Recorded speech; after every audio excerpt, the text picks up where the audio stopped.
पुराने वक्तों की बात है जब एक दूर दराज गांव में जहां ना बिजली थी ना सड़कें ना सिर्फ अंधेरा बल्कि जंगलात और खामोश रातें, वहां पर एक पुरानी चक्की खंडर बन चुकी थी।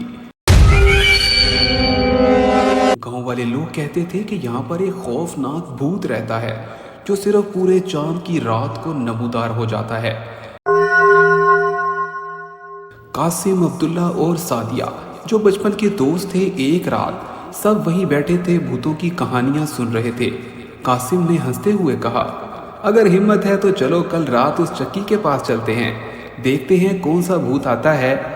अब्दुल्ला ने भी डरते हुए कहा, अरे पागल हो गए हो, लोग कहते हैं वहां जो गया वो वापस नहीं आता।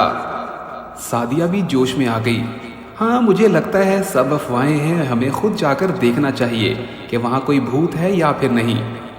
अगली रात जब पूरा चांद चमक रहा था, वो तीनों दोस्त मशालें जलाकर चक्की की तरफ रवाना हो गए।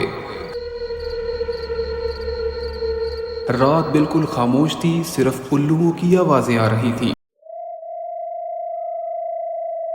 चक्की एक खंडर बन चुकी थी, दरवाजा खुद ब खुद चरचराते हुए खुल गया। अंदर टूटी हुई चक्की, बोसीदा लकड़ियां और एक पुराना आईना पड़ा था। अचानक आईना खुद से हिलने लग गया। सादिया ने मिशल जलाई तो उस पर रोशनी डाली और अचानक से पीछे एक खतरनाक साया नजर आया। उन्होंने जैसे ही पलट कर देखा, वहां कोई भी नहीं था। कासिम ने जैसे ही चक्की के पहिए को घुमाना शुरू किया, एक जोरदार चीख गूंजी। कमरे की दीवारें खून से तर होने लगीं।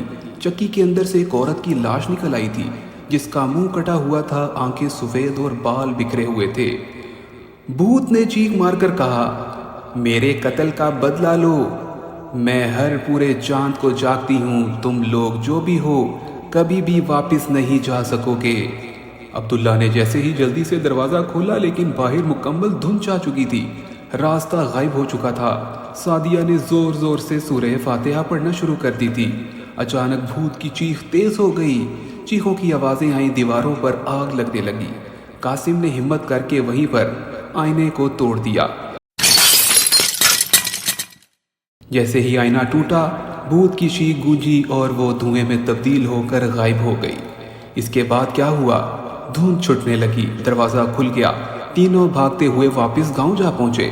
सब ने हैरत के साथ देखा कि वापस जिंदा कैसे लौट आए हैं। बाद में मालूम हुआ कि वो चक्की एक मजलूम औरत की थी और उसकी कब्र पर बनाई गई थी, जैसे गांव के कुछ जालिम लोगों ने मार कर वहीं दफना दिया था। कासिम, अब्दुल्ला और सादिया ने इस वाक़े के बाद उस चक्की को गिरवा दिया और वहाँ कुरान ख्वानी भी करवाई और एक मस्जिद बनवा दी।